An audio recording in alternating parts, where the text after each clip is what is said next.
life is suffering. Right, indisputable. What do you do about that? You voluntarily accept it and then strive to overcome the suffering that's a consequence of that. And you do that for you, and you do that in a way that makes it better for other people. And then that works. And one question might be, well, how well does it work? And the answer is, the only way that you can find out is by trying it. That's it. That's the existential element of it. The proof is to be derived by the incarnation of the attitude in your own life. No one can tell you how it will work for you. It's the thing that your destiny is to discover that. And you have to make the decisions to begin with. It's like, because you can't do this without commitment. You have to commit to it first. That's the act of faith that Kierkegaard was so insistent upon. You have to say, I'm going to act as if being is good. I'm going to act as if truth is the pathway to enlightenment. I'm going to act as if I should pursue the deepest meaning possible in my life. And there's reasons to do none of those. They're real reasons. So it's really a decision. But you can't find out what the consequence of the decision is unless you make the decision. I think the same thing happens when you get married, by the way. It's that if you think you might leave, you're not married. And then you think, well, the marriage didn't succeed. It's like, well, maybe you were never married. Because the rule is, you don't get to leave. And there's a reason for that rule. Now, I'm not saying that there aren't situations where there should be exceptions made for that. That's not the point. The point is that there's some games you don't get to play unless you're all in. And the other thing that's so interesting about being alive is that you're all in. No matter what you do, you're all in. This is going to kill you. So I think you might as well play the most magnificent game you can while you're waiting. Because do you have anything better to do? Really? Why not pick the best thing possible that you could do? Why not do that? Maybe you could justify your wretched existence to yourself that way. I think you could. That's what it looks like. You know, people find such meaning in the responsibilities they adopt. It stops making them ask questions about what life is for. If you have a newborn child, for example, like unless you're really in a bad way, psychotically depressed, or maybe your personality really needs some retooling, you stop thinking about anything but ensuring that that baby is doing well.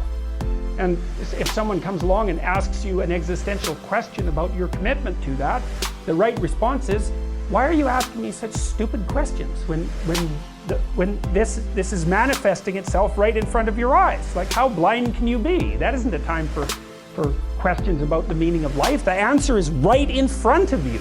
And if you can't see it, it's not because life has no meaning, it's because you're blind. I mean, that's what the image of the Virgin Mother and the child is all about. It's like, what's the answer to the meaning of life?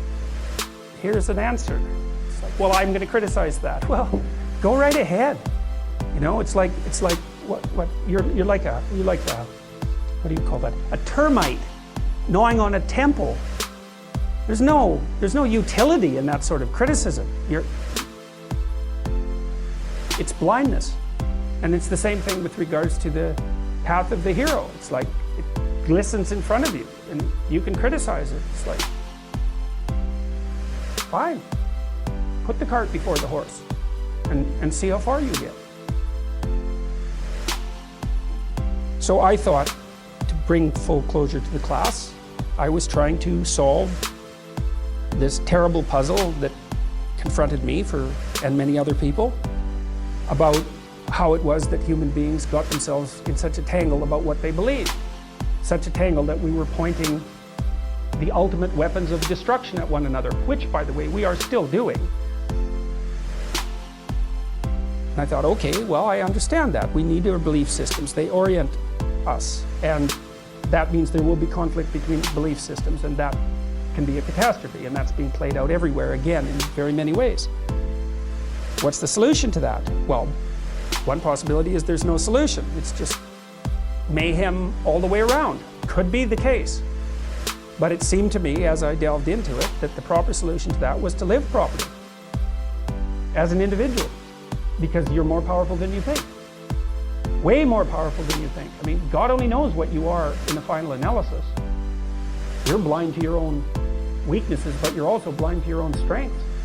And so then I think, well, if you got your act together, it'd be better for you, and instantly it would be better for your family, assuming they wanted you to get your act together, and not everyone does, and then it would be better for the community. It's like, how far could you take that?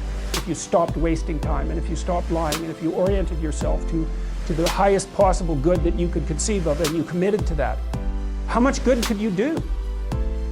Well, I would say, why don't you find out? So that's what I think you should do. You should find out.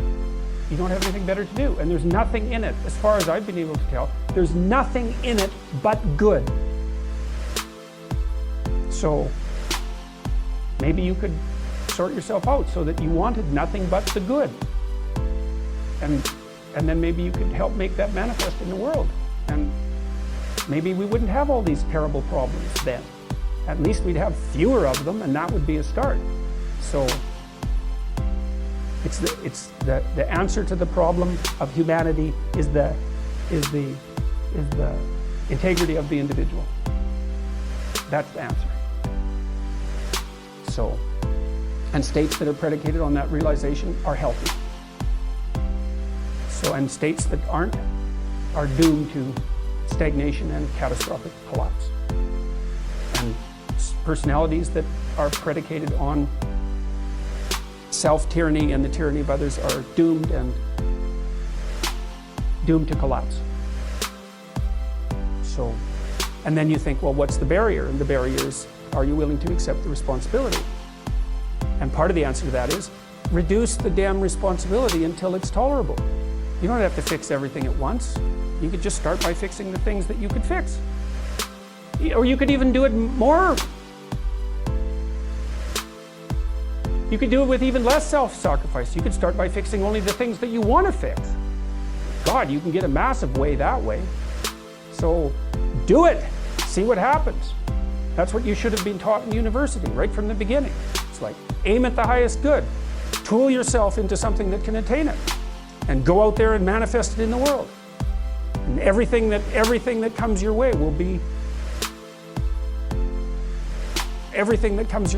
a blessing. And so all you have to do is give up your resentment and your hatred. I know that's a hard thing to give up because you have plenty of reason for it. That's probably a good place to stop. So it was a pleasure